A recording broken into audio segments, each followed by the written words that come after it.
എങ്ങനെ കുഞ്ഞാറ്റി കളിയാക്കണ ഷോമിയ തൊഴുകത്രേ ഇങ്ങനെ ഷാമിയ തൊഴു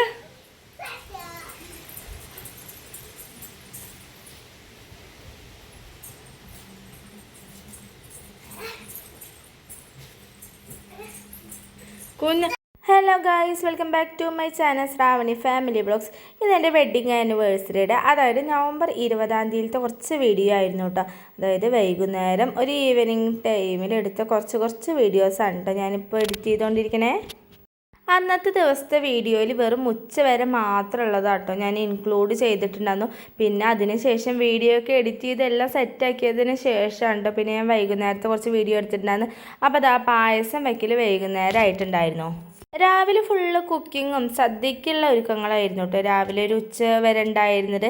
പിന്നെ ഇതാ ഞാൻ ഏട്ടനും അച്ഛനും ആരും ഇവിടെ ഉണ്ടായിരുന്നില്ല, എല്ലാവരും പണിക്ക് പോയിരിക്കുകയല്ലേ. അപ്പം അതുകൊണ്ടാണ് കേട്ടോ ഈ ഒരു വൈകുന്നേരം ടൈമിൽ പായസം വയ്ക്കലാക്കിയിട്ടുണ്ടായിരുന്നത്. കുക്കിംഗ് എനിക്ക് ഭയങ്കര ഇഷ്ടമാണെങ്കിൽ പോലും ഈ പായസം വെക്കുക എന്നുള്ളത് എനിക്കൊരു ടാസ്ക്കാണ്. ഞാൻ പായസം പൊതുവെ വെക്കാറില്ല. എപ്പോഴോ എൻ്റെ ഒരു ഓർമ്മയിൽ വെച്ചിരിക്കുന്നത് നമ്മുടെ സേമിയ പായസമാണ് തോന്നുന്നു. പക്ഷെ പൊതുവേ പായസം വെക്കൽ കുറവാണ് കേട്ടോ. അപ്പോൾ ആ കൺഫ്യൂഷനിലായിരുന്നു, പാലടയാണോ അതോ സേമിയ ആണോ വെക്കേണ്ടത്. അതിപ്പോൾ ആണെങ്കിൽ യൂട്യൂബ് നോക്കിയിട്ട് വെക്കാമെന്നാണ് വിചാരിച്ചിട്ടുണ്ടായിരുന്നത്. അപ്പോൾ ഞാൻ അവിടെ പോയപ്പോൾ പാലട മിക്സ് കണ്ടിട്ടുണ്ടായിരുന്നു. അങ്ങനെ അതാ ഒരു ഡപ്പ പാലടയുടെ മിക്സ് വാങ്ങുകയാണ് കേട്ടോ ചെയ്തിട്ടുണ്ടായിരുന്നു. ഈ ഒരു പാലട മിക്സ് വാങ്ങിയെന്നല്ലാണ്ട് അതിനെക്കുറിച്ച് ഒന്നും അറിയുന്നുണ്ടായിരുന്നില്ല. 2 പാക്കറ്റ് പാലും വാങ്ങിയിട്ടുണ്ടായിരുന്നു. എങ്ങനെ ഉണ്ടാക്കാമെന്നോ എന്താ പറയുക, പാല് തിളപ്പിച്ച് അതിലേക്ക് ഇടുകയെന്നറിയാം. പിന്നെ അതാ ഞാൻ കാരമലൈസ് ചെയ്യുന്നത് അതിൻ്റെ ഒരു എന്താ പറയുക ഒരു പിങ്ക് ഷെയ്ഡ് കിട്ടാൻ വേണ്ടിയിട്ടാണ് കേട്ടോ. സത്യം പറഞ്ഞാൽ ആ ഒരു പാക്കറ്റ് തുറന്നപ്പോഴാണ് എനിക്ക് അബദ്ധം പറ്റിയെന്ന് മനസ്സിലായത്. അതായത് എന്താണെന്ന് വെച്ചാൽ അടേനേക്കാളും കൂടുതൽ അതിൽ പഞ്ചസാര ഉണ്ടായിരുന്നത്. അതിലുപരി ഞാനും അത്യാവശ്യം പഞ്ചസാര ഇട്ടുണ്ടായിരുന്നു. അപ്പം തന്നെ എനിക്ക് ഏകദേശം മനസ്സിലായി ഇനിയിപ്പം മധുരം കൂടുമോ. നമുക്കിതപ്പം മധുരം ഒന്നും നോക്കാൻ പറ്റാത്ത സമയമായിരുന്നില്ല. അച്ഛൻ മലയ്ക്ക് പോകാൻ വേണ്ടിയിട്ട് മാല ഇട്ടിരിക്കുകയായിരുന്നു. അപ്പോൾ അതുകൊണ്ട് തന്നെ നമുക്ക് മധുരം അങ്ങനെ ഒന്നും നോക്കാൻ പറ്റുന്നുണ്ടായിരുന്നില്ല. പാലൊക്കെ തിളച്ചതായി വന്നപ്പോഴേക്കും ഞാൻ അതിലേക്ക് ഈ കാരമലൈസ് ചെയ്ത് അതിൽ ഇട്ടിട്ടുണ്ടായിരുന്നു കേട്ടോ. പക്ഷേ പിന്നെ എനിക്ക് പണി കിട്ടുമെന്ന് വിചാരിച്ചു. ഇതിങ്ങനെ ആകെ കട്ട പിടിച്ചിട്ട് വരികയായിരുന്നു. നല്ലൊരു ദിവസമായിട്ട് ഈ പായസം വലിച്ചെറിയേണ്ടി കളയുമോ എന്നൊക്കെ ചിന്തിച്ചു പോയി. 2 പാക്കറ്റ് പാലും അത് ശരിയാവുന്നില്ല. കുറേ ഇളക്കി അവസാനം എങ്ങനെയൊക്കെയൊന്ന് സെറ്റായി വന്നിട്ടുണ്ടായിരുന്നു കേട്ടോ. ഇവരെല്ലാവരും കുട്ടികളായാലും ഞാൻ പാൽപ്പായസം എന്നാണ് കേട്ടോ പറഞ്ഞിട്ടുണ്ടായിരുന്നു സാനിയൊക്കെ. അപ്പോൾ പായസം വെക്കണത് നോക്കിയിട്ടിരിക്കുകയായിരുന്നു. ക്ഷമയൊന്നും ഉണ്ടായിരുന്നില്ല. അതൊന്നും ആയി വരെ പ്രത്യേകിച്ചും അടവേവാനൊക്കെ അത്യാവശ്യം സമയം വേണ്ടേ.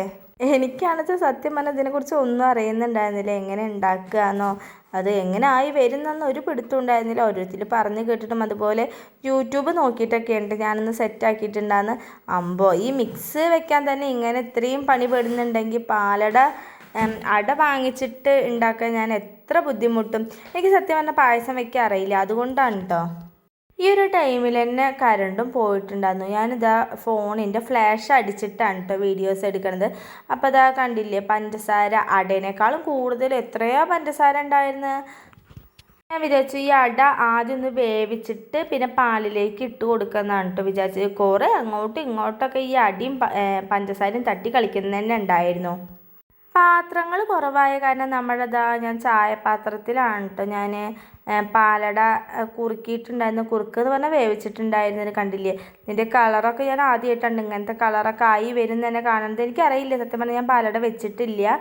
അപ്പോൾ ഇപ്പം തന്നെ ഒരു ബ്രൗൺ കളറായിട്ടുണ്ട്. അപ്പോൾ ഞാൻ വിചാരിച്ചു അയ്യോ ഇനിയിപ്പോൾ കാരമലൈസ് ചെയ്തത് വെറുതെ ആയി പോയോ, ഇതന്നെ ഒരു കളറുണ്ട്. ഇത് സത്യം പറഞ്ഞാൽ പഞ്ചസാരയുടെയാണ് തോന്നുന്നു. പഞ്ചസാരയാണോ അതോ ശർക്കരയാണോ എന്നറിയില്ല. എനിക്ക് അങ്ങനെ രുചിച്ച് നോക്കാനൊന്നും പറ്റിയിട്ടുണ്ടായിരുന്നില്ല. പാലൊക്കെ നല്ല പോലെ കുറുകി വന്നിട്ടുണ്ട്. ഇവിടെ വീട്ടിൽ പായസം വെക്കാനാണെങ്കിൽ പോലും പാത്രത്തിൻ്റെ ഒരു കുറവുണ്ടായിരുന്നു കേട്ടോ. അപ്പോൾ ഇതിൽ തന്നെയാണ് രാവിലെ കൂട്ടാൻ വെച്ചിട്ടുണ്ടായിരുന്നത്. അപ്പോൾ അത് മാറ്റിയിട്ടാണ് കേട്ടോ ഞാൻ ഈ നോൺ സ്റ്റിക്കിൻ്റെ പാത്രത്തിൽ പാല് തിളപ്പിച്ചിട്ടുണ്ടായിരുന്നത്. പിന്നെ നമുക്കിപ്പോൾ പായസം വെക്കാൻ പാകത്തിലുള്ള പാത്രമൊന്നും ഉണ്ടായിരുന്നില്ല. പിന്നെ വലിയ ചെമ്പും ഒക്കെ ആണ് കേട്ടോ. അതായത് ഇപ്പോൾ നമ്മൾ ബിരിയാണിയൊക്കെ വെക്കില്ല അതുപോലത്തെ വലിയ ചെമ്പുകളൊക്കെയാണുള്ളത്. പിന്നെ നല്ല കുണ്ടുള്ള വെള്ളം തിളപ്പിക്കാൻ പറ്റിയ അങ്ങനത്തെയൊക്കെ പാത്രങ്ങളാണ് ഉള്ളത്. അപ്പോൾ ഇതാണ് എനിക്ക് കംഫർട്ടബിളായിട്ട് തോന്നിയത് പായസം വെക്കാൻ വേണ്ടിയിട്ട്. അപ്പോൾ പിന്നെ അട നന്നായിട്ട് ഇളക്കിയും കൊണ്ടിരിക്കുകയാണ്. അതൊന്ന് വെന്ത് വരുന്ന വരെ കുറേ നേരം പിടിച്ചിട്ടുണ്ടായിരുന്നു. അത്യാവശ്യം ഒരു അരമണിക്കൂറോളം അട വേവാൻ എടുത്തിട്ടുണ്ടായിരുന്നു കേട്ടോ. ഈ പായസം വെക്കുന്നതിലേക്ക് ഏറ്റവും വലിയ ബുദ്ധിമുട്ട് തോന്നിയത് ആ പാലൊന്ന് കുറുകി വരാൻ വേണ്ടിയിട്ടായിരുന്നു. പിന്നെ ഞാൻ ആ പാലിലേക്ക് പാലിട്ടിട്ട് പകുതി പാല് പിന്നെയും കുറുക്കാൻ വെച്ചിരിക്കുന്നു. അപ്പോൾ അതായത് ഇതിൽ കുറച്ച് മാത്രമാണ് കേട്ടോ പാലടിയും പാലും ഉണ്ടായിരുന്നില്ല. പാല് ഞാൻ വേറെ കുക്കറിൽ വേവിക്കാൻ വെച്ചിട്ടുണ്ടായിരുന്നു. നല്ല പോലെ എന്താ പറയുക, നല്ല ഇങ്ങനെ കുറഞ്ഞ വിസിലിൽ അടിച്ചടിച്ച് പതുക്കെ പതുക്കെ വെന്ത് വരുന്നതാണ് വിചാരിച്ചത്. നല്ല കുറുകി വരുന്ന വിചാരിച്ചിട്ടുണ്ടായിരുന്നു.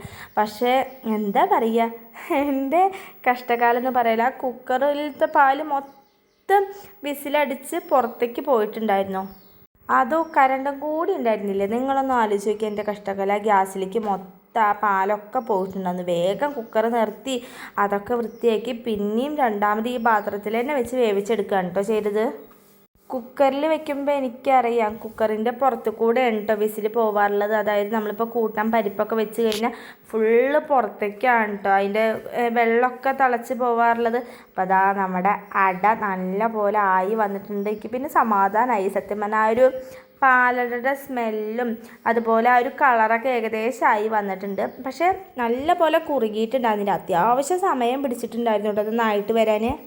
ഈ ഒരു രൂപത്തിൽ പാലട ആയി കണ്ടപ്പോഴും അതുപോലെ അതിൻ്റെ സ്മെല്ല് കിട്ടിയപ്പോഴും എനിക്ക് നല്ലൊരു ആശ്വാസമായി. എന്താ പറയുക, ഞാൻ കഴിച്ചില്ലെങ്കിൽ ഏട്ടനെ കൊണ്ട് കഴിപ്പിക്കാമെന്ന് വിചാരിച്ചിട്ട്.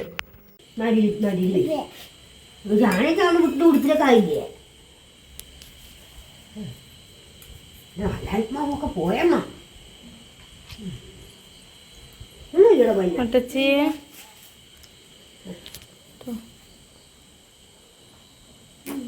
രസമുണ്ടാ? രസമുണ്ടോ പിന്നെ? രസല്ലേ? ഓർക്കം വരുന്നുണ്ട്.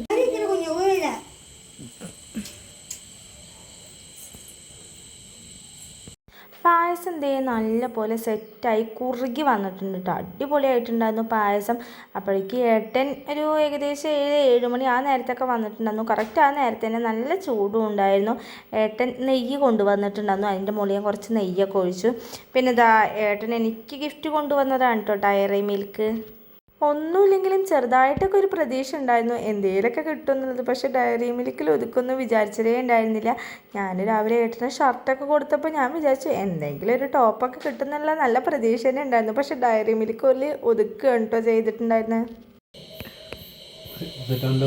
എങ്ങനെയാണ്? നന്നായില്ല. മധുരം കൂടുതലല്ലേ? അത് നോക്കാൻ പറ്റില്ലല്ലോ മധുരം ഇതൊന്നും.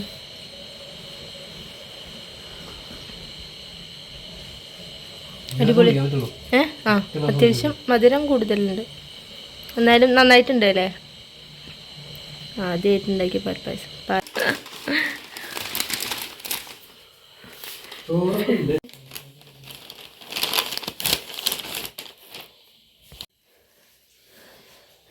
ഞാൻ അന്നുണ്ടല്ലോ രസമുണ്ട്. എന്തിനാ ഈ ഒരു റേറ്റിൻ്റെ അടുത്ത്? ഡയറി മിൽക്ക് തന്നു പറ്റിച്ചു എന്ന് വിചാരിച്ചിട്ടായിരുന്നു. നല്ല ടോപ്പായിരുന്നു കേട്ടോ. എനിക്ക് ഭയങ്കര ഇഷ്ടമായി. ഏട്ടൻ്റെ സെലക്ഷൻ എന്തായാലും അടിപൊളി. ഇങ്ങനെ അടിപൊളിയാവാതിരിക്കും? ഞാനും എൻ്റെ ഏട്ടൻ്റെ സെലക്ഷൻ അല്ലേ. അപ്പോൾ പുതിയൊരു വീഡിയോ ആയിട്ട് വരാം. ബൈ.